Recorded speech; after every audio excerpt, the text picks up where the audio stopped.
तो चलिए शुरू करते हैं। Hi guys, welcome to Screen Guru. So here I am with a new video, and that is we will continue with our idioms and phrases series. And in this video, we will be looking into the idioms and phrases which are starting with the letter F.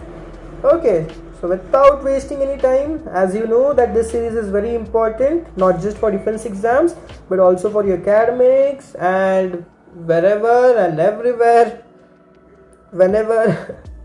सभी जगह यार, सभी जगह जहाँ English section आपको होगा वो सबके लिए इम्पोर्टेंट है। ठीक है, तो चलिए बढ़ते हैं आगे हमारे फर्स्ट इडियम की तरफ, that is for good. Now for good means something which is forever और permanently. Now for good gives you vibe of saying goodbye to someone, right. I left him for good, it means I left him permanently, I left the friendship, I left the relationship, ऐसा सब। ठीक है, that is for good. Moving ahead, few and far between. Now this means rare or seldom. This is easy, right? अगर आपको थोड़ा भी अलग लग रहा हो या फिर कुछ दिक्कत हो रही हो समझने में तो स्टार मार्क कर लीजिएगा, ताकि आप जब भी उसको रिवाइज कर रहे हो तब आप उस पर ज़्यादा ध्यान दे सको। Fine. Moving ahead, fancy price. Now fancy signifies something which is unrealistic. Hence it signifies a very high price. Fancy price, बहुत प्रीमियम प्राइस रखा है आपने। You can also remember the word और associate premium word with this particular phrase. Moving ahead, flog a dead horse. Last time हमने देखा था dead horse जब idiom में फ्रेज में आया था। So dead horse means something which is not useful in the current period. अगर कोई लिटरल सेंस में भी देखोगे, कोई अगर घोड़ा मर गया अनफॉर्चुनेटली तो आप उसको फ्लॉग क्यों करोगे, उसको कुछ मारने की, फिर से बीटिंग अ डेड हॉर्स, ये सब हमने जो वीडियो में देखे थे ना last time. So it means something which is no longer of relevance और नो लॉन्गर यूजफुल। तो यहाँ वो वही कह रहा है, that is to focus on something that is no longer of any relevance, to focus on something that is useless in simple words. ठीक है, moving ahead, fish out of water. Now fish out of water means in literal sense बाहर आ गए तो मछली जल की रानी है, जीवन उसका पानी है। तो आपने सुना है ना, बाहर आ जाएगी तो मर जाएगी। सो that is what is mean by here, one who does not feel comfortable in a new environment. Of course अगर आप लिटरल सेंस से देखोगे तो यार फिश को अगर आप पानी में बाहर रखो तो वो कंफर्टेबल थोड़ी होगी।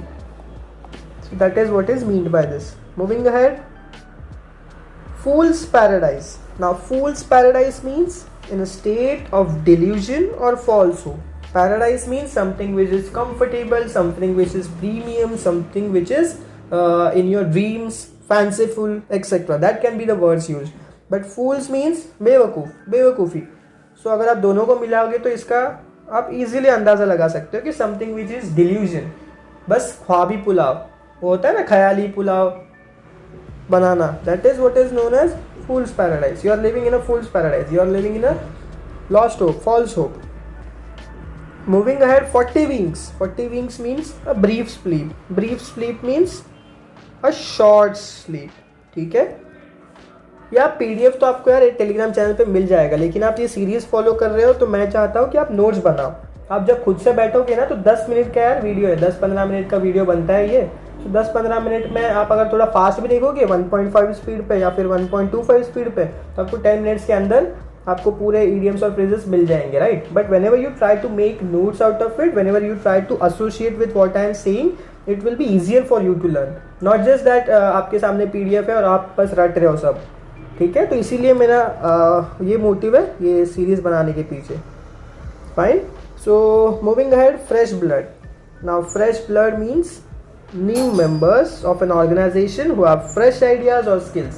Fresh means new, right? Fresh signifies new and blood signifies something which is in unity, that is family or something like that. So family means here organization. Blood को हम किससे signify करते हैं? Blood is thicker than water, ये भी आपने idiom सुना होगा, right? So blood means something which is united, something like an organization, something like an institution or a family basically. Fight tooth and nail, to fight complete or battle with great intensity. Of course, tooth and nail, दांतों से नाखून से भी लड़ाई करने का अगर आपको टाइम आ जाए, it means you have fought with a great intensity, right?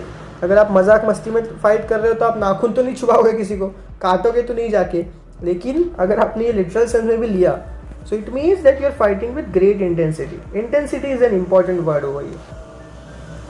Moving ahead, friend at court. Friend at court means an ally or benefactor. Simply means it is friend.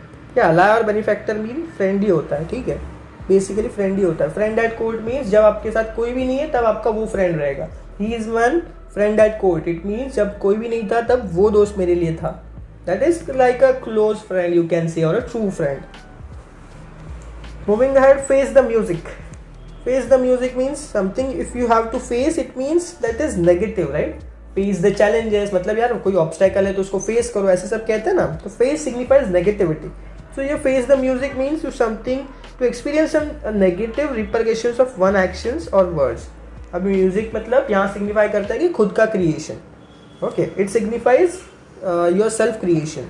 And face signifies negativity and hence it is to experience something negative repercussion. Negative repercussions means negative, क्या बोल सकते हो उसको आप.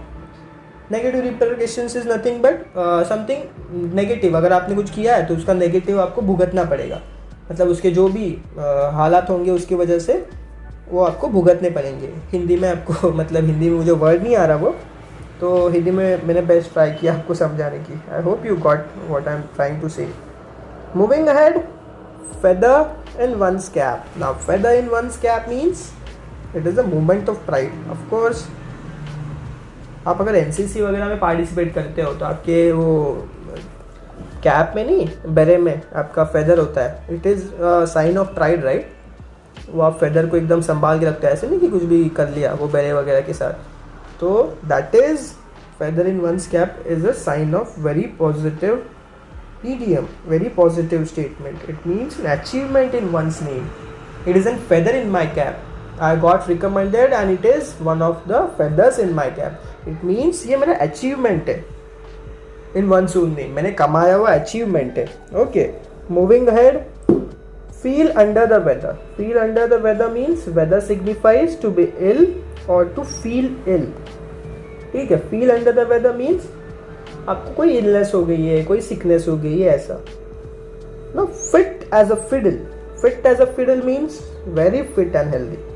ठीक है. Something who is very fit मतलब एकदम भाई तड़ाकेबाज एथलीट है एकदम वो बंदा या बंदी. So that is fit as a fiddle. She is very fit. It means she is fit as a fiddle. It means she is very fit and healthy. Moving ahead to our last, yes, this is our last idiom and phrase, that is Freudian slip.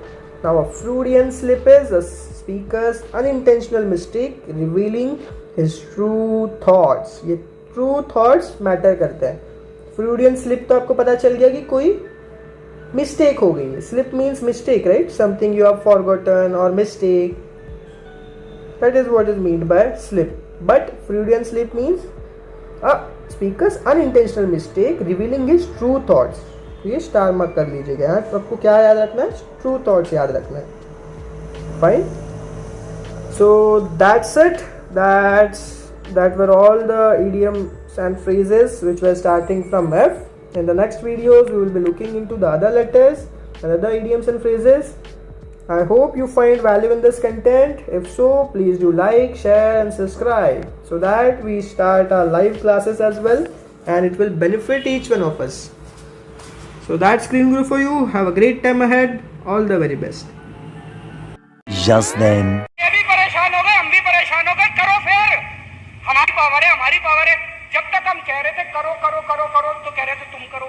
आज हमने कर दिया तो कह रहे हम करेंगे, तो करो ना भाई.